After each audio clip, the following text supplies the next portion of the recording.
what she wanted to be in the future. Everyone she knew already had an idea. Her friend Blaze was going to be a firefighter. Her younger sister Luna was going to be an astronaut. But Pixel, she was clueless.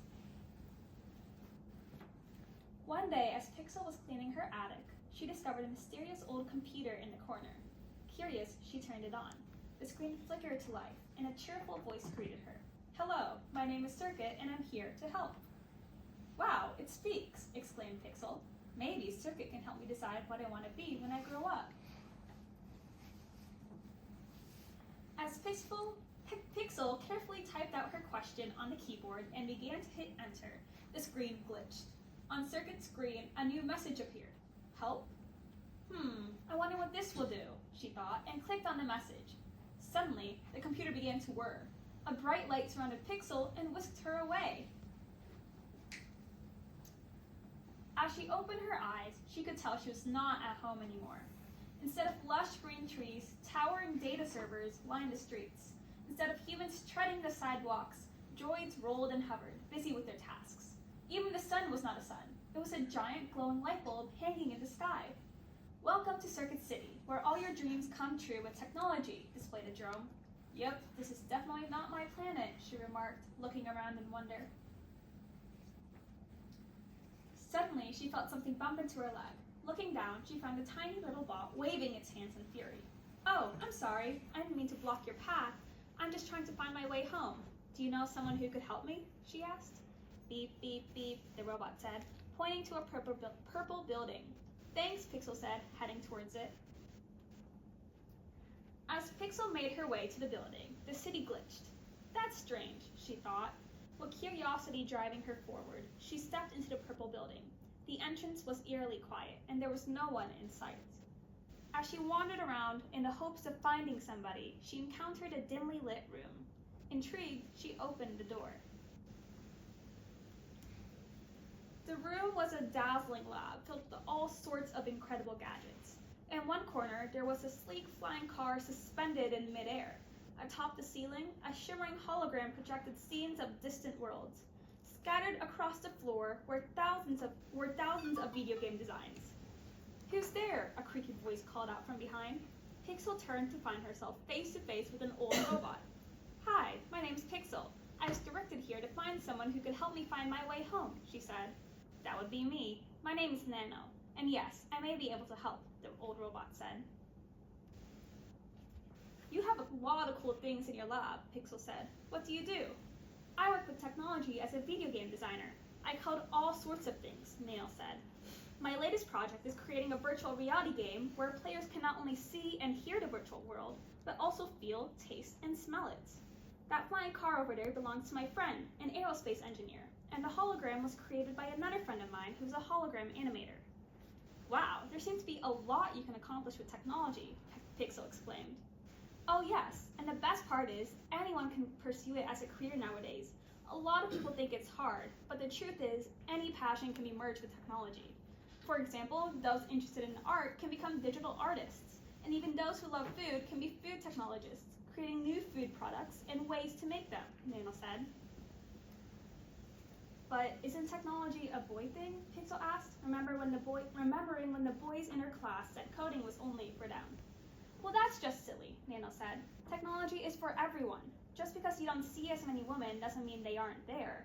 Maybe you could be a female tech role model in your community when you get back." Suddenly, the city glitched again. "What was that?" asked Pixel. "There seems to be a bug in the city server," exclaimed Nano. "If you don't fix it, you may not be able to return home." "What can we do to fix it?" Pixel asked. "We need to debug the system," Nano explained. "It's like solving a big puzzle, like finding the grammatical mistakes in a sentence. Let's head to the central hub, where all the city's main controls are." When they arrived at the central hub, Pixel saw many droids frantically working on different screens.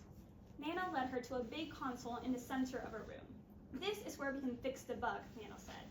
"I could use your help, Pixel." Pixel stared at the code on the screen, her mind racing. She remembered the coding lesson she had learned in school. "I can do this," she muttered to herself, and slowly but surely, she began to spot the errors. With Nano's guidance, Pixel helped fix the glitches one by one. As they worked, the city started to stabilize, the glitches fading away. Finally, Nano said, "We did it. The system's back to normal." Pixel smiled with relief. "So, does this mean I can go home now?" "Yes," Nano said with a nod, getting the system set up to teleport Pixel home. As the room started to get enveloped in a bright light, Nano left one last remark for Pixel. "Remember, Pixel, you've learned a lot here. Take this knowledge back with you. Technology is amazing, and anyone can be a part of it, especially you." Pixel felt a surge of excitement. "I will, Nano. Thank you for everything." Before she knew it, Pixel was back in her attic, the old computer humming softly. She noticed that the search engine was still open, with their original question left on the screen. What should I be when I grow up? Pixel reflected on how much fun she had debugging and fixing Circuit City's code. She deleted the entry and typed a new question. What career in technology allows me to identify and remove errors in code? Pixel's eyes lit up as she read the response. Software engineer. She had finally found her calling. And that's basically the end.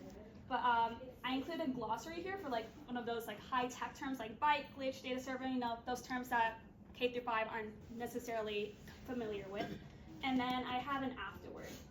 Even though the story is fictional, its message is very real.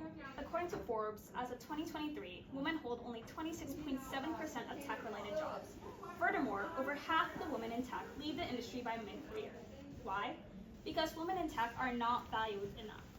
We need more girls like Pixel, not just those who embark on daring adventures and save cities, as cool as that would be, but those who discover their passion for technology and have the determination to follow it. Girls who can impact their communities and beyond. This book is not just for educational purposes. It's a call to action for young girls exploring their futures. We need them to rise and claim their place at the table. Representation matters, and every voice counts, especially when it comes to technology. Who knows, maybe on your journey with technology, you might end up making a difference in your own way. Look to the right to discover the tech careers that await you, no matter what your interests are. And so in each of these blurbs right here, I have different interests that might appeal to those students, those ages, like science, culinary, robotics and automation, education, policy/government, business and finance, art and media, and how technology is incorporated into some of these jobs where they're able to do both their passion and merge technology with it. So yeah, that's my book. Thank you all for listening.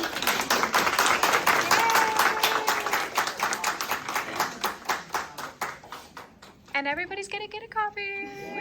Will you be around on Friday to do signed copies maybe? I'm leaving today because I work tomorrow.